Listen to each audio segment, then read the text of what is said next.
katanya nggak jalan-jalan ibu. Biarin aja, nggak apa-apa Pak, nggak apa-apa. Yang berkepentingan bukan cuma ibu mama. Iya, tapi kan saya merasa dirugikan. Kalau memang kayak gitu kan harusnya pihak sini gantiin tiket saya harus antigen dulu, jangan langsung. Loh, bukan masalah, saya juga dituduh suami saya Pak di sana. Dia tahu, tapi nggak bisa kayak gitu. Dengan saya Pak, nggak bisa. Saya bukan masalah ganti, maaf Pak. Nanti dulunya juga saya mau. Enggak, bisa Mbak, silakan.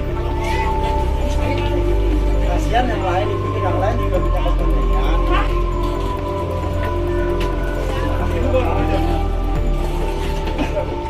saya juga punya